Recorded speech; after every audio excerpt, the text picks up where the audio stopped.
Film के शुरू होते ही हम एक फार्मर को देखते हैं जो रात में अपनी फील्ड्स के पास रिलैक्स कर रहा था। अचानक ही उसे करीब से अजीबोगरीब आवाजें आने लगी। उसने नोटिस किया कि उसका डॉग भी उसके पास नहीं था। वो चेक करने के लिए आगे गया तो उसने देखा कि कोई अजीब सी चीज उसके डॉग को खा रही थी। वो डर गया क्योंकि इतना बड़ा जानवर उसने पहले कभी नहीं देखा था। जानवर को डराने के लिए वो जोर जोर से चिल्लाने लगा, लेकिन इससे जानवर भागने के बजाय जानवर को गुस्सा आ गया और उसने जोर से पाँव मारकर यहाँ खड़ी हुई सारी फेंस तोड़ दी। जो फेंस उस आदमी के पाँव पे लिपट गई और टांग में खुबने की वजह से उस आदमी को बहुत ज्यादा दर्द होने लगा। बहुत मुश्किल से वो अपने आप को इस फेंस से आजाद करता है और आहिस्ता आहिस्ता आगे बढ़ने की कोशिश करता है। इससे पहले कि वो यहाँ से बचकर निकल पाता, उसे अपने पीछे किसी की आहट हुई। डरते हुए उसने पीछे मुड़कर देखा तो वो खौफनाक सा जानवर अपने खून से सने हुए मुंह के साथ उसे देख रहा था।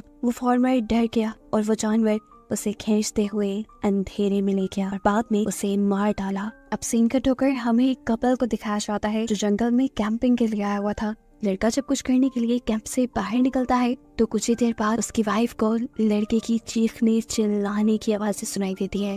पहले तो उसे लगा कि उसका हस्बैंड उस पर प्रैंक कर रहा है, लेकिन गुजरते हर सेकंड के साथ साथ वो आवाज़ें और भी खतरनाक होती गईं और उसके हस्बैंड की चीखने की आवाज़ों में उसे किसी चीज के गुर्राने की आवाज़ें भी सुनाई देने लगी। डरते हुए लड़की अपना थोड़ा सा कैंप खोलती है तो एकदम से उसके हस्बैंड की कटी फटी लाश उसकी गोद में आकर गिर जाती है। इसे देखकर उसका दिल खराब हो गया और उसने उल्टी भी कर दी। उसे समझ नहीं आ रहा था कि उसके साथ हो क्या गया है और खुद अब वो करे क्या।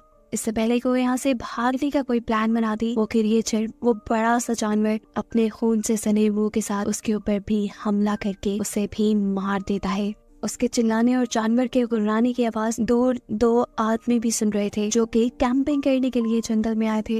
ये लोग अब उस चीज को चेक करने के लिए इन कैंप्स के करीब आते हैं तो इन्हें यहाँ पे एक बहुत बड़ा बोर यानी एक बहुत बड़ा पिग दिखाई देता है। उस आदमी को लगा कि शायद उसे हेलुसिनेशंस हो रही है। इतना बड़ा पिग उसने आज से पहले कभी नहीं देखा था। वो अपने फ्रेंड से कहता है, मुझे लग रहा है मैं कुछ ज्यादा ही ड्रंक हूँ क्योंकि मुझे वहाँ पर एक बहुत बड़ा एक जाइंट पिग दिख रहा है। ये सुनकर उसका दूसरा दोस्त उसके हाथ से उसकी शॉटगन ले लेता है और देखकर अपने दोस्त को ये कंफर्म करता है कि वहाँ पे एक जाइंट पिग यानी बोर ही है। उसने पिग को निशाना लगाने के लिए जैसे ही शूट किया तो उसका निशाना चूक गया क्योंकि उसकी नजर कमजोर थी और अगली मर्तबा देखने पर वो पिग बाहर रहा भी नहीं था। पिग के जाने के बाद ये लोग भी उस टैंक तक जाते हैं जहाँ जाकर इन्होंने देखा कि कपल की कटी फटी लाशें पड़ी थी जिनकी हालत उस पिग ने की थी और ये दोनों अब मर चुके थे। यहाँ का बाकी सामान देखते हुए केन को लगता है कि यहाँ पर 4 लोग होंगे और जरूर बाकी 2 कहीं भाग गए होंगे। वो अपने दोस्त ब्लू से कहता है, तुम जाओ जाकर शहर से मदद मांग के लाओ, मैं यहाँ पर रहकर बाकी सर्वाइवर्स को ढूंढता हूँ। टाउन की तरफ वापस जाते हुए ब्लू को अपने इर्द गिर्द से अब अजीबोगरीब आवाजें आने लगी थी। जैसे ही उसने डर कर पीछे देखा तो अब उसे वो बड़ा सा पिग अपनी लालची खूनखार नजरों से घूर रहा था। ये आदमी जान गया था कि अब वो नहीं बचेगा, इसीलिए वो टेंशन में भागने के बजाय वहीं पे रुक जाता है और वो पिग एकदम से उसके ऊपर हमला करके उसे मार डालता है। अब यही जंगल में हमें एक और कपल को दिखाया जाता है जिनके बारे में केन ने अंदाजा लगाया था कि यहाँ पर एक और कपल भी होना चाहिए। ये दोनों एक दूसरे को डरावनी स्टोरी सुनाकर एंटरटेन करने की कोशिश कर रहे थे, लेकिन तभी उनकी कहानियाँ हकीकत में बदल गई जब उन्हें अपने करीब से किसी के गुर्राने की आवाजें आई।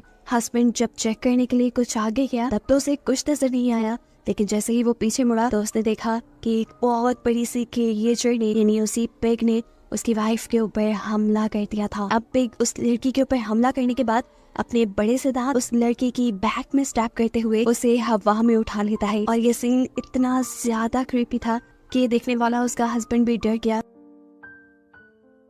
देखने को मिला कि वो ठीक तरह से चल नहीं सकता था, लेकिन फिर भी उसने यहाँ से भागने की कोशिश की, लेकिन उसकी कोशिश नाकाम हो गई क्योंकि वो पिग एकदम से उसके मुंह के ऊपर भी हमला करके उसकी गर्दन को उसकी बॉडी से अलग कर देता है और ऐसे ये कपल भी मारा जाता है। केन जो कि इसी कपल को ढूंढते हुए यहाँ तक पहुँच गया था, उसने जब आकर देखा कि वो दोनों भी मर चुके हैं तो उसे बहुत अफसोस हुआ क्योंकि उसे उम्मीद थी वो एक और कपल की तो जान बचा ही लेगा। इस सब के दौरान अब केन के सामने भी वो बड़ा सा पिग आ जाता है। उसके मुंह से खून टपक रहा था जो उन्हीं लोगों का था जिनको इस पिग ने मारा था। इससे पहले कि वो केन को भी मार देता, केन उसे अपनी छुरी दिखाता है और सीन यहीं से कट होकर हमें अगली सुबह का सीन दिखाया जाता है जहाँ एक आदमी अपनी वैन लेकर इसी जंगल की तरफ बढ़ रहा है। चलते हुए अचानक उसकी गाड़ी वही पिग अपने दांतों से उठाकर फ्लिप कर देता है और ऐसे उसका बहुत बुरा एक्सीडेंट हुआ।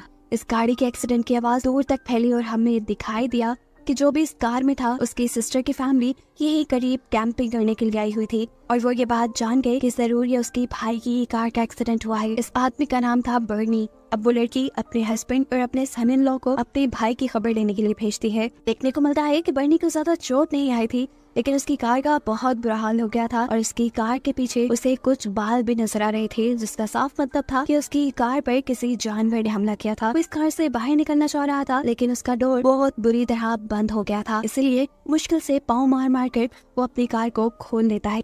बर्नी काफी गुस्से में था। वो अपनी गाड़ी से अपना वेपन निकाल कर उसे लोड करता है ताकि वो उस जानवर को मार सके जिसने उसकी कार को हिट किया था। यहाँ पर वो जो दो लड़के बर्नी को ढूंढने के लिए आ रहे थे, एकदम से उनके सामने वो पिग आ गया। डरने के बजाय ये दोनों ही हैरानी से उस पिग को देखने लग जाते हैं। एकदम से वो लड़का नोटिस करता है कि वो बोर यानी बड़ा पिग, उसकी आंखों में खून उतरा हुआ है, यानी वो किसी भी वक्त इनको नुकसान पहुंचा सकता है। डरते हुए वो लड़का अपने फादर इन लॉ को उस पिग की तरफ फेंकते हुए वहाँ से भाग जाता है और वो पिग बड़े ही बेरहमी से उस आदमी का सर अपने मुंह में लेते हुए उसका सर उसकी बॉडी से अलग कर देता है। दूर से आते बर्नी ने ये सारा नजारा अपनी आंखों से देख लिया था। वो उस पिग को भी देख चुका था और जल्दी से वो इस पिग के ऊपर निशाना लगाता है और गोली ठीक जाकर पिग को लग जाती है। अब यहाँ वो लड़का जो अपनी फादर इन लॉ का खतरे में डालकर वहाँ से भाग आया था, दूर से ही वो चिल्लाते हुए अपने फियांसी और उसकी मॉम को कहता है, भागो यहाँ से, भागो, यहाँ खतरा है।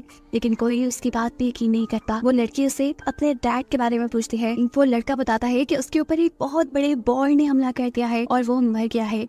लेकिन यहाँ ये दोनों खड़ी हुई हंस रही थी क्योंकि उन्हें लगा कि वो लड़का मजाक कर रहा है। लेकिन अगला ही सेकंड उनका ये ख्याल बदल गया क्योंकि पिग भागते हुए आकर उस लड़के को अपने मुंह में पकड़ते हुए वहाँ से भाग जाता है और वो लड़का उसके मुंह के अंदर ही मारा जाता है। ये सीन इतना खतरनाक था कि ये लोग पागल हो गए। वो लड़की अपने फियांसे की मौत देखकर बहुत ही ज्यादा परेशान हो चुकी थी। उसकी मॉम उसे यहाँ से ले जाने की कोशिश करती है, लेकिन जब वो नहीं जाती तो ठीक वक्त पर बर्नी यहाँ आकर इन तीनों को यहाँ से ले जाता है। वक्त बहुत कम था। अपनी जान बचाने के लिए बर्नी ने एक आइडिया सोचा और नदी को पार करते हुए फील्ड्स के दूसरी साइड पर जाने का डिसाइड किया, जहाँ दूसरी साइड से टाउन जरा करीब था। लेकिन वो जानता था कि वहाँ के रास्ते से भी टाउन तक पहुँचने में रात हो ही जाएगी। ये लोग भागते रहते हैं अपनी जान बचाने के लिए। बर्नी को ये लग रहा था कि उस बोर यानी उस बड़े से पिग को पानी से डर लगता होगा, लेकिन वो ये नहीं जानता कि ये पिग कितना खूनख्वार है। रात के अंधेरे में वो इन्हें दोबारा ढूंढ लेता है, जहाँ एक और मर्तबा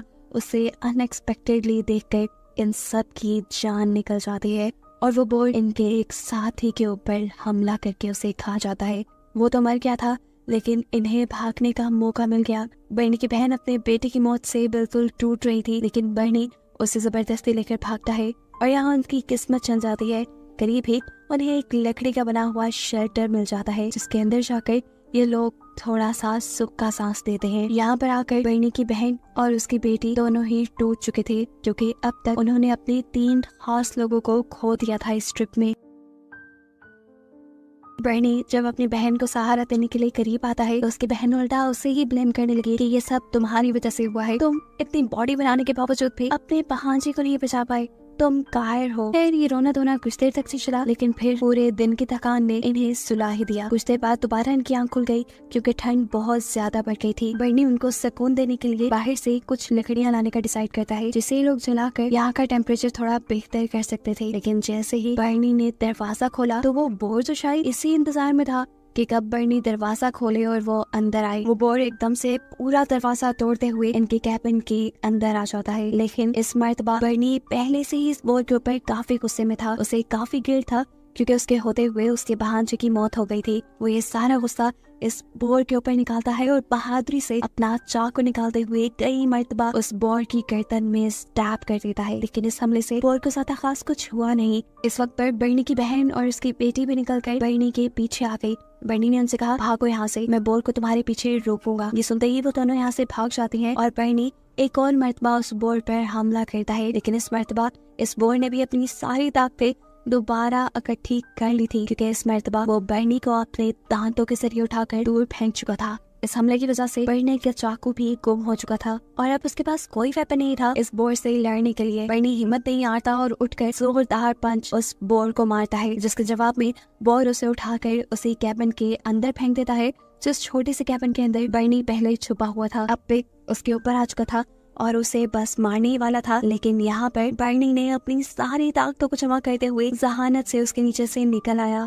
वो इस कैबिन में रखी हुई हर ऊटपटांग चीज को बोर को मारते हुए उससे अपनी जान छुड़वाने की कोशिश करता है, जो उसके हमले थोड़े से उस पर असर भी करते हैं और बोर कैबिन से बाहर निकल आता है। अब बर्नी इस बोर का किस्सा तमाम करना चाहता था, इसलिए वो यहाँ पर एक लोहे की चीज उठाता है और जैसे ही बोर को मारने के लिए आगे बढ़ता है तो बदकिस्मती उसकी कि उसका पाँव स्लिप हो गया और वो ठीक जाकर गिरा उसी पिग के नीचे। अब पिग उसे कहाँ छोड़ने वाला था, वो अपना क्लॉ यानी अपना पाँव बर्नी के ऊपर रखकर उसे बुरी तरह जख्मी कर देता है। उसके बाद उसने बर्नी के साथ क्या किया ये नहीं दिखाया जाता, लेकिन सीन कट होकर हमें दिखाया जाता है कि बर्नी की सिस्टर और उसकी बेटी बहुत ज्यादा डरे हुए थे। भूख और सर्दी से बुरा हाल था उनका। ये लोग फैसला करते हैं कि अब ये लोग आग जलाएंगे, क्योंकि अगर ये मॉन्स्टर से बच गए तो ये सर्दी उन्हें मार देगी। आग तो ये लोग जला लेते हैं, लेकिन कुछ ही देर बाद वो मॉन्स्टर भी इनके सामने आ जाता है, जिसको आग ने ये ट्रक किया था। ये लोग डर गए, इन्हें समझ भी नहीं आ रही थी कि मॉन्स्टर से बचने के लिए क्या करें। ये लोग अपने हाथ में पकड़ी हुई छोटी छोटी सी मशाल से ही उस मॉन्स्टर को डराने की कोशिश करते हैं, लेकिन इन सब का उसके ऊपर कोई फायदा नहीं होता और वो यहाँ पर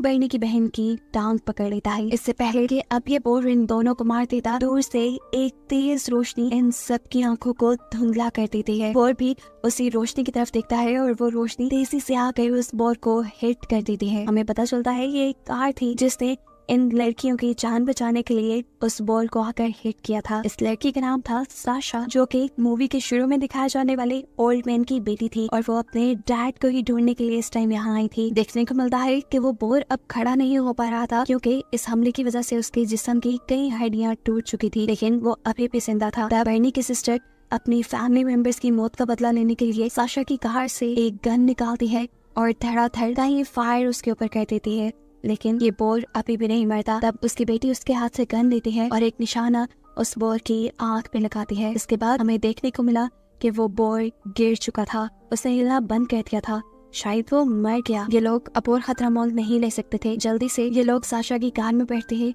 और इस जगह से बाहर निकलने की कोशिश में लग जाते हैं। रास्ते में इन्हें बर्नी में दिख जाता है, जिसके बारे में सबको लग रहा था कि वो मर गया होगा, लेकिन वो बहुत ज्यादा जख्मी था। ये लोग यहाँ से बाहर निकल जाते हैं ये सोचते हुए कि इन्होंने उस बोर को मार दिया और अब खतरा टल गया, लेकिन ऐसा नहीं था, क्योंकि दो जिंदा बोर अभी भी इनको जंगल से जाता हुआ देख रहे थे। और आगे इनके साथ क्या होने वाला था, इसी मिस्ट्री के साथ ये मूवी यहीं पर एंड हो जाती है।